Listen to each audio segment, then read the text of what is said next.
This is Mike. I'm a personal trainer.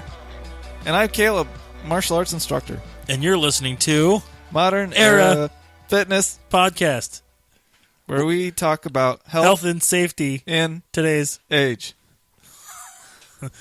Gross. That was gross. I hear stuff like that and I'm just like, shut it off. Unless it's in the context of an improv group, then it can be funny. Really? Yeah. Improv? Yeah. Okay. No. Yep. No. We're gonna do it. Let's see here. What? Name a place. Tucson, Arizona. Okay. Tucson, Arizona. And No, wait. Reno. okay, Reno. No, Albany. Salem. Albany. I mean, we're going with Albany. Okay, Albany, Oregon. Okay, Albany, Oregon, and name some sort of event. Could be sports, could be music, could be catastrophe, it could be anything. Celine Dion concert. Okay. So we're at a Celine Dion concert in Albany, Oregon. My dream come true. Okay. So you and I are sitting in the crowd. Just you and me. Guys' night out. Wait, no. Okay, yeah, this isn't how this game works, so. Oh, okay. And I'm wondering to myself, how the hell did I get here? Yeah, you and I are one person, and we get whisked away backstage, and Celine Dion is there, and we meet her. Or I meet her. I being we. Uh-huh. Okay. What do we say to Celine Dion when she says, bonjour? Okay, you say a word. I say we're looking for the Four Corners Rod and Gun Club. Where is it at? We made a wrong turn in Albuquerque. So I would say, hello? What? And then I say a word? And then you say a word. Yeah, we keep the sentence going. So you said hello? Uh-huh. Celine. How do I get your directions to Four Corners Rod and Gun Club? One word. Boy, the Marine runs deep in you. You're in front of Celine Dion, and all you can think about is the Four Rods Gun Club. So did we sit through the whole concert? Yeah. I probably want to get out of there at that point. The traffic's going to be real bad. Yeah. It snowed. I parked in that perfect spot to get out quickly. Okay, that didn't work. No. But you get it. You get the idea. Yeah, that was real good. If I had a willing participant, it would have been way more fun and funny. Okay, I'll give it one more shot. All right. This time it's Tim McGraw. Oh, now you care. My eyes light up. All right, and this time we're in. We'll go north, Jefferson. Ooh, Jefferson, Oregon. Hoppin' Town. And Tim McGraw. We're standing in line waiting to get into the concert. Okay. And Tim McGraw, he's outside, kind of working the crowd a little bit. He's surprised, shows up, and he's walking up and down the line, just greeting people. He comes up to us, me, you, and says, "What brings you boys to Jefferson?" You start. Nice. But? Bro. How did you get those cakes? Bro. This is a whole lot better than the Celine Dion concert in Albany. It has a lot to do with the setting.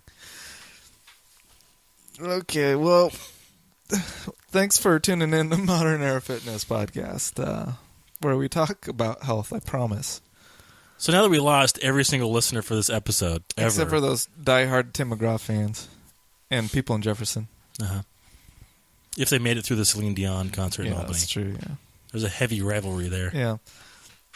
Our last episode was, speaking of heavy. Oh, yeah. It was a little bit more serious and talking about politics and religion.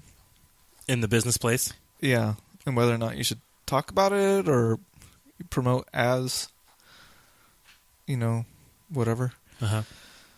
As a business? So I think we're gonna bring it down a notch as far as intensity. Mm-hmm. I got a couple questions I want to ask you. Yeah, so it's another one of those Q&A eps. If I have no background in fighting or anything, what are the 3 moves that I need to learn? If I can only learn 3, and I'm not going to sign up for any teaching or anything, if I can just practice these 3 moves at home to best prepare me for, I don't know, getting into an altercation, what 3 moves should I learn? Getting into an altercation or defending yourself? Getting out of an altercation. Okay. Yeah, defending myself. If Step I want to one, take somebody out unsuspectingly, and all I have is my bare knuckles. Yeah. Step 1, pour beer on said person. That's a Kachikembo reference, isn't it? Kinda. Do you want to tell us about it? No. Okay. So 3 moves. 3 moves? Yeah. Would the first one just be like a straight punch? Well, here's how I think about it.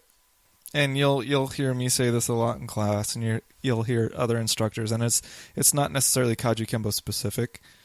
There's something that we refer to as vitals, and people interpret that one of 2 ways. One, it's vitally important to your opponent in the fight, or vital as in it's vitally important to them being alive, as in like fatality, Mortal Kombat style.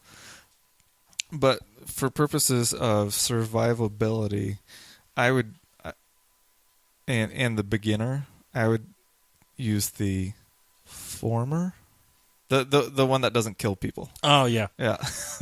Vitally important to that person in the fight. So, what we usually talk about is taking away either their vision, and therefore ability to see you and attack you, their mobility, the ability to chase you down should you try to get away, which hopefully that's your goal, or their ability to breathe, because they're going to stop engaging with you and start worrying about breathing if you take it from them. So if you handle one of those 3 things, chances are you're going to be pretty good. And if you hit more than one of those things, you're going to be... So as somebody that has 0 experience, right now I'm left to slap him in the face, in the eyes. No. Well, we're narrowing down to targets first. Oh, okay. Yeah. So those are the targets I would focus on, is maybe knees, eyes, and throat or solar plexus, or just below the solar plexus. What's the solar plexus? It's where the rib cage comes together in the front, that flat part in the middle of the chest. That's and then if you want to go down just a tad from that into that little soft spot where it meets the solar plexus, that breastbone. If you want to get real specific, the xiphoid process, that area is fantastic for taking away breath, because it interrupts your diaphragm, which is the muscle that controls your lungs and breathing and inflating and stuff. So if you can get that to spasm, that's usually what happens when you get knocked out, is that muscle is going haywire. Oh my goodness. Yeah. So those are the 3 spots: eyes, that soft bit just below the breastbone, and the knees. If you want something with a little more risk, which I do not recommend, and obviously people listening to this, we are not responsible for anything you do. Practice and train with a professional. But the throat obviously is another breath taker. So is that risky for... Because it could the be inflictor, or is that risky for them the living? Receiver? Yeah. It's a little more risky as far as survivability of receiving that strike. So you have to take that into account when you're defending yourself, if the situation needs it or not. Right. So if somebody's like just shoving you and you kill them, that might be bad news. By punching them. That would look bad on you. So, I mean, obviously, eye poke, eye gouge. Whatever fingers you got, whatever utensils you got, dig them in. I think that's a hugely underrated, underutilized. Yeah. Usually what I've found through training is that people are concerned with the body part that they are in contact with. So, like, if you were to grab me like on the shoulders or double lapel grab or something like that, like you're going to choke me, my mind is thinking about your hands and getting those hands off of me. But people oftentimes forget that you don't need to focus on what's in contact with you. But if you go to strike the eyes or the throat or whatever, oftentimes that will do the job of them removing their hands. Does that make sense? It'll cause them to do that. Absolutely. Even though you're not directly impacting the thing that's interacting with you. So if somebody puts both hands on your shirt and grabs you by the shirt and goes to... Gouge their eyes out. Yeah. Yep. But does that make sense? Like if somebody is grabbing me around the waist and trying to take me to Site B, which is a place you never want to go, and you have access to their eyes, go for the eyes. Don't worry about trying to get loose from that grab necessarily right away. Yep. Because if they can't see, they're gonna focus on that. Yeah, they're not gonna be able to see where they're taking you and probably let you go. So yeah. That's my opinion. So, what do you mean Site B? When it comes to self-defense, there's the initial Site A, as I call it, place of contact, or the first crime takes place of assault or whatever. And if they mean to do you some serious harm, they're gonna probably try to take you to Site B. A place that they feel safer doing what they want to do. Oh. Maybe they have more cover. It's a place they have ultimate control over. Yeah, think Dexter. Oh, gosh. Yeah, Site B is where the really bad stuff happens. And so if you can do something at Site A when that first contact happens... Assume you're not going to leave Site B. Yeah. So at all costs, you need to... not go to Site B. At all costs. Yeah. Like, that's when we start talking other vitals. The other type of vitals. Mm-hmm. So you think that's a safe assumption? Like, Site B means you're going to die? You can assume that. Yes. Yeah. It might just be that they really want to brutally rape you or something like that. Oh, is that all? But you know what I mean? Yeah, it totally. Might be... That's the reality of the... Yeah, you have to assume that you're not leaving, because chances are if they want to brutally rape you, they're not going to want you on Main Street telling people that, hey, that guy or gal just brutally raped me. Mm-hmm. And use your voice, for crying out loud. Don't be scared. And that's kind of hard to do. Yeah. Don't be scared if somebody's trying to kidnap you. No, what I mean is don't be shy about using your voice. Draw attention to the situation. How did we get on this topic? I just have a lot of questions, and I want to get them from you. And we're just going to go down that rabbit hole. Okay, is that cool? Well, yeah, apparently we're going there. If somebody's trying to abduct you, scream, yell, do whatever you can, gouge those eyes, knee them in the nuts if it's a dude. You can still knee if it's a girl and it still hurts. But make sure you're going for the vitals, the knees, the breathing, and the eyes. And scream, scream, scream. Yeah. Because they want it to be inconspicuous. They want to fly under the radar. Yeah, and the more attention you draw to them, the less likely they are to continue. It's most likely that they're going to abort their mission. And that's a direct correlation, too. Like, the more attention you get in any way, shape, or form, the less likely they are to continue. Yeah. And Instructor Kim White, she's a gal that I team up with, and we do women's self-defense stuff here. Kim. She brought up a good point that you don't want to yell help, because a lot of people kind of don't want to get involved, and they won't look. As sad as that is, it's true. It's kind of like when you're a kid, or maybe some people are adults, when you hear something in your home and you're in bed and you hear it, and then you kind of just stand still and pretend like... Diffusion of responsibility. Yeah, you kind of pretend like it didn't happen and just assume that it was something else. People tend to do that when they hear somebody cry for help. Not everybody, but some people's response is to assume that, oh, that wasn't for me, or, oh, that probably wasn't real, that kind of a thing, because it's out of that OODA loop that we talked about before. It's out of the ordinary. But if you yell no or stop or something like that, get off me. Yeah, maybe whatever. Yeah, just not help. People will look and see what's going on. Yeah, and that's what you want. So cool. So don't go to Site B. Go for the vitals: eyes, breathing, or vision, breathing, mobility. So going back to the techniques, the three techniques, I would say work on getting an eye gouge of any kind, whether it's digging your thumbs in or going for the eye poke the Three Stooges way. Although I would recommend, if you're doing an eye poke, not to do the peace sign Three Stooges eye poke, but actually have your fingers bracing other fingers. Oh, like almost that. like Spock. Yeah, but group your middle ring and pinky finger all together. Yeah, and then your index and your thumb together. Can you do this? No, at least not on my right. Oh, kind of. This is great audio. Great radio. Yeah.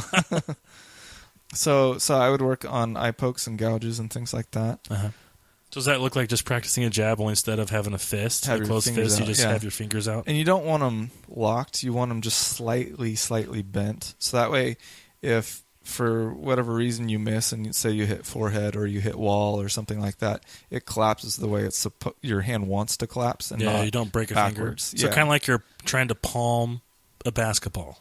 Yeah. Just a little bit of a curve. Yeah, a little bit of a curve. Okay. So eye gouges, that's one. Eye gouges, yeah. Let's see here. Limiting it to 3 is really tough. 3 targets, yes, but 3 specific techniques. Would 5 be better? Yeah. Let's do 5. Because you want to have a variety of ranges practiced too. So, because sometimes you'll need to interact with the attacker your longest range, which would be your kicks or like a really long eye poke. Your javelin. Yeah. And then there's kind of the more close range. You need to get comfortable with knees and elbows and things like that. And then when you're in closer than that, then it's grappling and you need to know how to do locks and stuff. But that's a whole other... You gave me 1. I have 1. Yeah, I want 5. I'm trying to limit it down by verbally processing this. Okay. So we kind of have a longer range one, the eye gouge. That's longer-ish. Yeah. And if somebody has 0 experience, do you think teaching them kicks is a good idea? Yeah. Yeah. Like a good forward kick, a good forward thrust kick. Because you can hit groin with that. You can hit knee with that if the knee's in the right place. So the groin is a great distraction. And it can be more serious of a problem for them than just a distraction if you do it right and in the right place. But your better bet is to go for knees with like a stomp or some sort of kick. Okay, I was going to ask you, how do you, when I think about knees, I think about, I don't know, a round, is it called a round kick? Yeah, you can do that. Like hitting it sideways? Yeah, you can do that. You can go from around. Knees can be tricky because it depends on where their weight is and what direction you're striking. Like if their weight is forward in that weighted knee, you're going to have a lot harder time pushing straight through that knee to get it to hyperextend.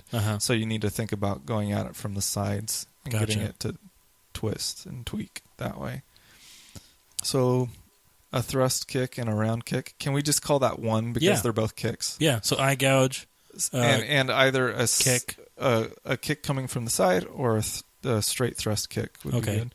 And you can, if you've got the flexibility and strength, you can use that thrust kick to take their breath away. Yeah. If you can get it up high enough to interact with that diaphragm and the xiphoid process. Hey everyone, it's Sifu Caleb from Hood's Martial Arts Academy, wanting to let you know about an upcoming event we have, Women's Self-Defense Seminar with instructor Kim White, and I'll be assisting her. It's scheduled for February 4th, 2017, and it runs from 10 a.m. to 1 p.m. Registration closed February 1st. In this 3-hour seminar, you'll learn simple, effective strategies to avoid and survive physical assault. This course could save your life. Can you afford to miss this opportunity? For more information, you can go to our website, hoodsmaa.com, or find us on Facebook and we'll have more details there. Remember, be healthy, Be safe.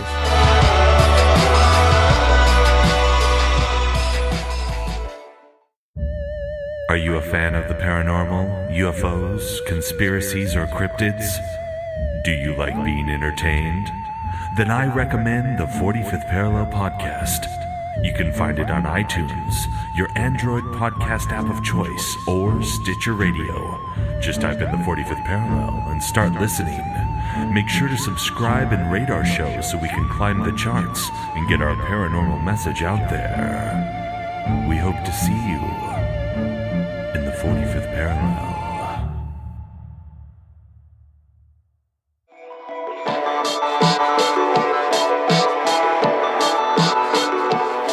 Hey everybody, this is Mike from Northwest Forge. I'm a personal trainer and boot camp instructor in the greater Salem area. If you're interested, check us out at www.northwestforge.org. Or you can check us out on social media, Instagram or Twitter at Northwest Forge. Hope to see you soon.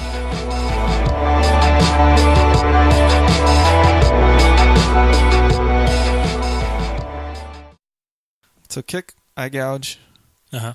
and you could go for a punch or a good chop. And chops sound silly. Like, everyone thinks about... It gets made fun of a lot. Yeah, and everybody thinks about Austin Powers doing his judo chop. Uh-huh. You know?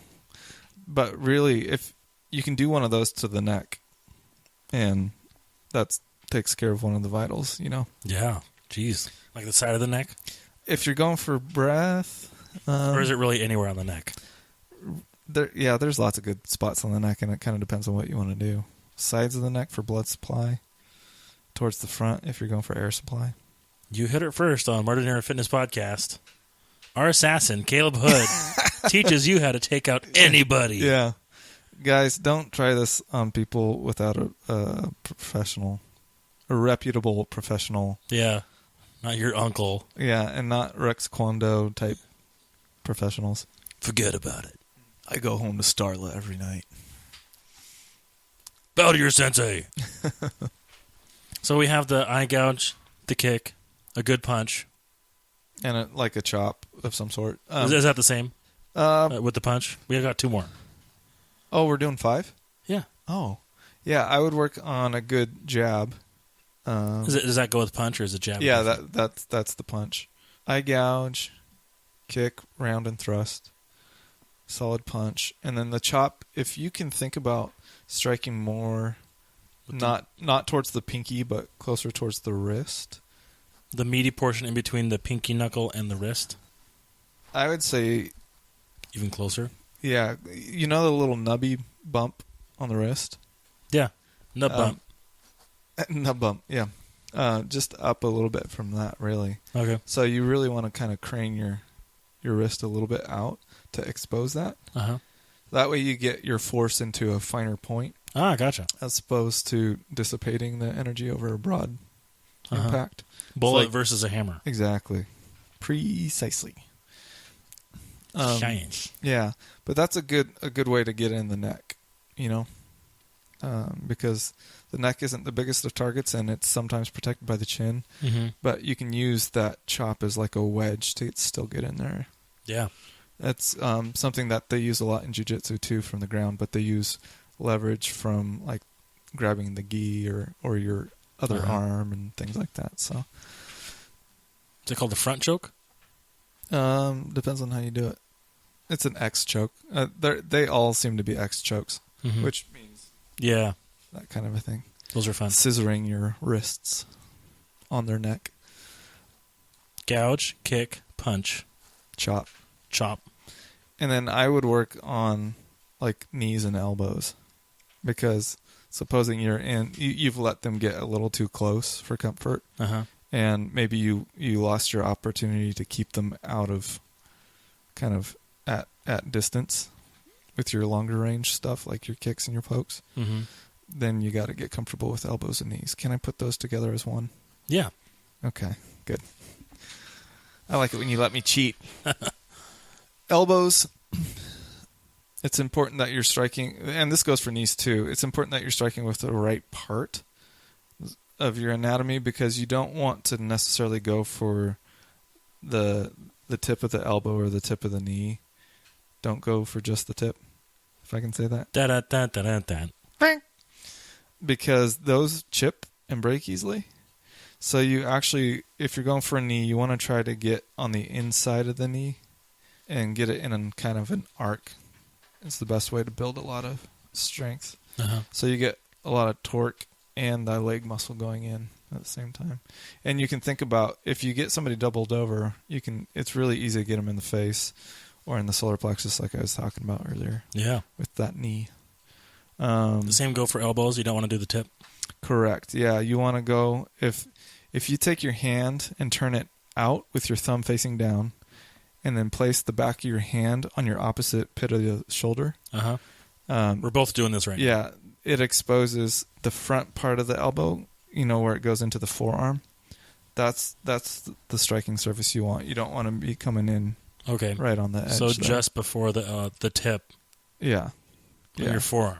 Yeah, essentially. Good to know. Yeah. That's a lot safer for you because you've got two bones when you rotate your hand like that. Okay, as so opposed that's why you to have cutting in one bone. So thumb down, you're going to do two bones. It exposes Safer both for the you. radial and the ulna. Yeah. Gotcha. And if you don't have your thumb down, then you're going to hit one bone? One bone, right. Be more Which is likely great to- for cutting. Like Gotcha. If you want to think about a blade versus a hammer this time. Gotcha. We want the hammer for the elbow because if we do the blade, that's a lot of pressure to put on that little bone. Uh-huh. And that can break too. So this is awesome. The goal is to hurt them and not you. Yeah. So that's 4. That was 5. Gouge, kick, punch, chop, and its variations. Chop. Is that 1? I thought chop was you. Are we not counting a chop as a separate? I'm counting handy things as 1. Okay. And then knees and elbows as 1. Handy manny. And then I would invest in learning the anatomy of a basic choke. Uh-huh. Because if you're on your back or you're standing up, chokes work relatively the same way. It's just how are you getting your leverage? The rear naked choke is a popular one, but that's only good if you can get to somebody's back. Yeah. And you can't always do that. That's hard to practice if you don't have a buddy or experience. Yeah. Basically, if you can find a way to make an X with your forearms, get either side of the... Help me explain this verbally. Make an X with your forearms, and then get the crook of the person's neck in that X. Into the front of the X. Yeah. Close to your hands, yeah. right? Yep. And if they have shirt or something that you can grab onto, that'll give you something to hold on to. Uh-huh. And you can slowly close that X down, clamping down on their blood supply. Slowly close it down or heave on it like there's no tomorrow? Whatever your situation requires. Gotcha. I'm not going to say... If they're asking you for directions. Yeah. I don't know yet. Why am I passing out? In jiu-jitsu, they say if you do the choke right, the choke won't hurt. They'll just slowly, stop working. Yeah, they'll just pass out. Yeah. That's when you lose the blood, right? Yeah. Things just go... Yep. Yeah. We practiced that in the Marine Corps. That was fun. Yeah. The cutting off the air supply is trickier from a choke. And more difficult. Our trachea, the esophagus is like cartilage, and so it's a little bit tougher than our arteries on the side of our neck. Uh-huh. So cutting off the air supply it can be tricky, and you usually have to do it from the side as well. Oh my goodness. And the choke, the X choke, if you do it wrong, you can still make somebody pass out, but it's more likely going to be from air supply than blood supply. So I really want to just call this good and then just go practice. Go practice it. I really want to. The Gracies put out a fantastic little 30-second video showing a bunch of different ways to choke in street clothes, doing this X choke from standing or prone. You can use your own sleeve. Like if you just stretch out your own sleeve, wrap and get it around the back of their neck, and then cinch it up. Wow. Or if they have a hood, mm-hmm. you can use that hood the same way. Or a t-shirt, you just pull it up, cinch it. Yeah. Well, I'll try to find that. It was a sponsored video like a little commercial for them. For you? What? Not for me. Well, I didn't see it. Yeah. Wait, I'm confused by semantics right now. I'll try to find that video, that promo video, because it demonstrates a lot of them, and it has a code for a discount if you want to learn the Gracie breakdown or something like that. Cool. So, yeah, they're good at chokes. And there's been this recent kind of realigning Brazilian Jiu-Jitsu to the self-defense, more street application, because it started off as both tournament and self-defense. And because of its success in UFC and everything, it turned heavily into the sport side. I know what you mean. And so now the Gracie family saw that was happening, and they kind of wanted to bring back the prominence of the self-defense aspect. Be proactive about getting the pendulum swinging the other way. Yeah, yeah. So people see the value of it in that. Because anytime you neglect one, all the other martial arts in the world are going to be like, oh, that's not good for self-defense for whatever reason. Yeah. And you can say that about any martial art. Uh-huh. And when people say, oh, this art or that art isn't good for self-defense, it's just, that's not true.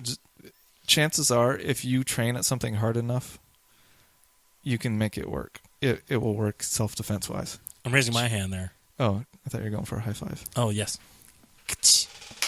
Yes. Like Taekwondo or Aikido or whatever. Aikido is one that gets a really bad rap. That's throws, right? Yeah, a lot of throws and joint locks and things like that. I can't imagine why that would get a bad rap. Well, because when you see demonstrations, people flipping around. Can I guess? Yeah. Is it because you have to be in close? No. Okay.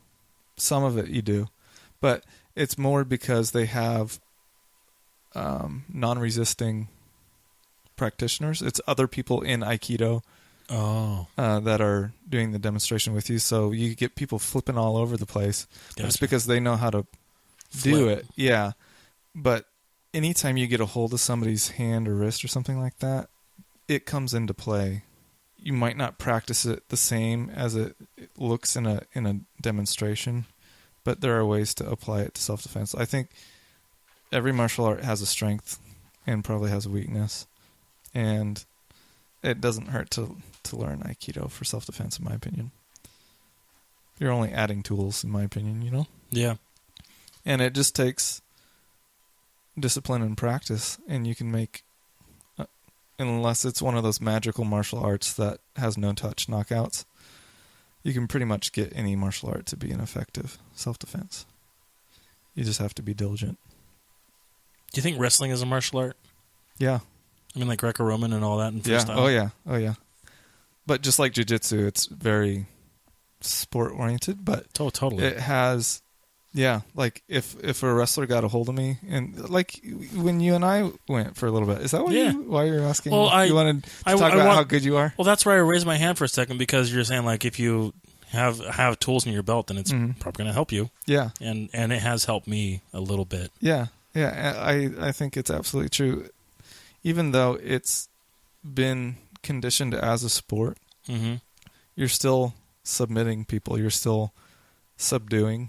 Yeah. And it's still, I think, 1 versus 1. Yeah. And it probably helps law enforcement, if you have a background in wrestling and you have to pin a guy until your backup arrives or something.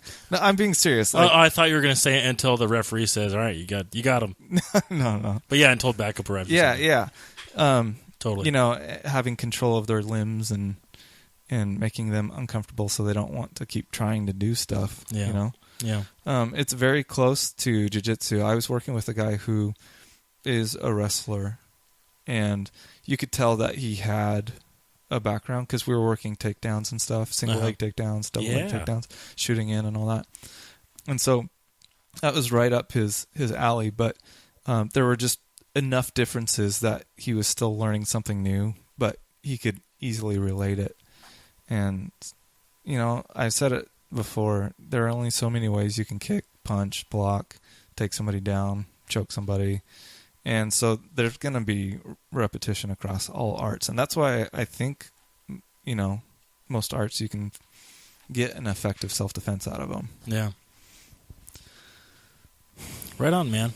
I feel like we very thoroughly went down a rabbit hole, and I think it's a useful one.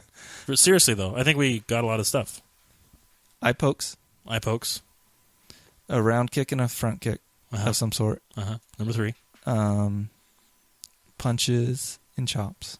Number 4. Oh, another structural thing about punches. If your palm is facing down, and this might vary art to art, but I think anatomically it's probably going to be pretty universal across martial arts. But I just have to throw that disclaimer in because there's so many different ones. If your palm is facing down and you're doing a punch, you want to make sure your first 2 knuckles, your index and your middle, are in line with your radial and your ulna in your forearm. You want that straight line because if they're off at all, those are the knuckles that are going to make contact first. And if they're out of alignment with those 2 bones at all, that means there's room for your wrist to collapse. Yeah. Whereas if you get them in straight line with your forearm bones, that means you're hitting with a rod as opposed to a sectioned something that could collapse. Does that make sense? So that totally does. You're hitting straight on instead of having flexion in there. That's gonna or room for flexion that could ruin your wrist. Right. So instead of their face. Yeah. Palm down, first 2 knuckles are in line. Palm inside, facing in, like to the side with your thumb pointing up. Assuming people don't punch with their thumb pointing down. Then you want the middle 2 knuckles in line. So interesting. Yeah. I'm learning a lot. Good. Seriously. There you go. Yeah. So that'll help you strike firmer and protect your wrist. Again, you practice this all at your own risk, and I suggest doing so with a professional. Okay, punches, kicks, eye gouges, chops. We talked about exposing that little ulna bit down there. Elbows, knees, we talked about the structure of that. How to rotate the hand so you don't hurt your elbow and not hitting with the tip of your knee, but the inside, and chokes. I like it. If you have a differing opinion, it's cool. Let us know. It's not cool, though. Honestly, martial arts is a journey of discovery. And Caleb's right. But honestly, everybody's got their own opinions. Some people may be thinking about a situation in a different way where something else might work. Let us know. It's cool. Get a conversation going online. You can email us your opinions at ModernEraFitnessPodcast@gmail.com. Or we've got some social media. Twitter, Instagram, get at us at MEF Podcast. Yeah, we've got a Facebook too. We occasionally go live for our podcast recording sessions. If you want to actually get in the conversation, make sure you like our Facebook so you can get a heads up when that happens. And we try to give a heads up, like a healthy heads up, for when that happens, so you can set aside time if you need to. Yeah, we've also got a website, ModernEraFitness.com. You can check out our sponsors. If you want to become a sponsor, get featured on the website or on an actual episode, you can contact us through the website. We'd be happy to get that conversation going as well. Is that it? I think that's it. I think that's it. Live in a good place, folks. Keep your mind deep and work when it's time. See ya. Bing, ding, ding.